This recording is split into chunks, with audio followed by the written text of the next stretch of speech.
Now we are ready to add questions to our form. To do that, you come over here to the plus sign.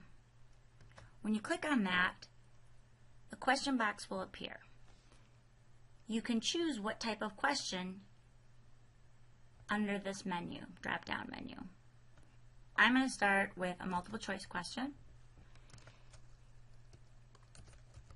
And multiple choice question, you will have to provide the answers or options for the participant. So I'm just going to say option 1, option 2. Once you're done with the question, you can go ahead and click the plus sign again, and you can add another question. You can add as many as you would like, and you can mix and match different types of questions. So maybe I'll put a paragraph question here.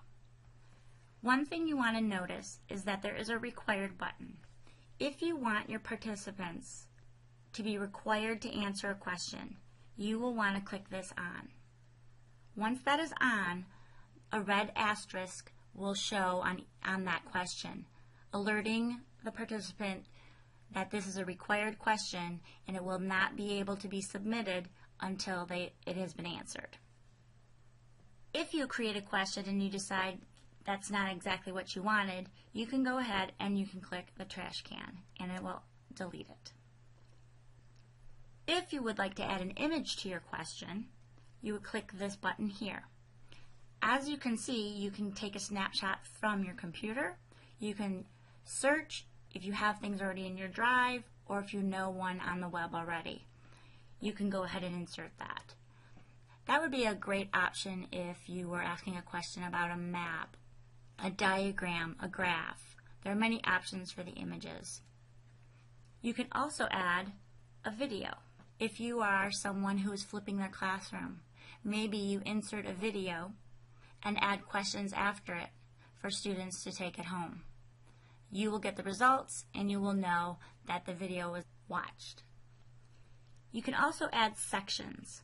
So if you want to break up your form into different sections, so this section would be called science, and I could put all my science questions under there.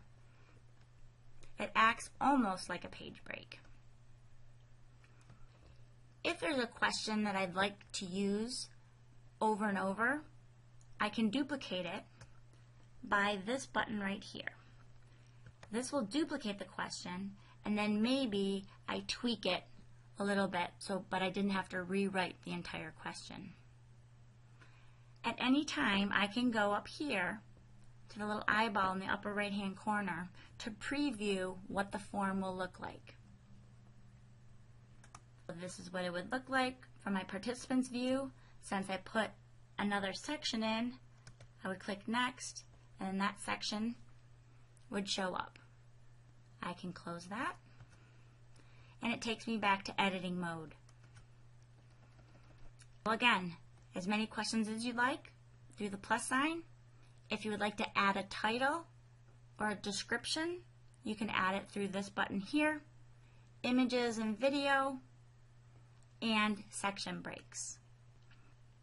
Once your questions are created, if you go back and decide you would like to change the order, you can do so by moving your cursor over. It's very faint, but there are some little dots. You'll click on the little dots and you'll just click and drag, and you can reorder your questions at any time. Hope this was helpful. Thanks.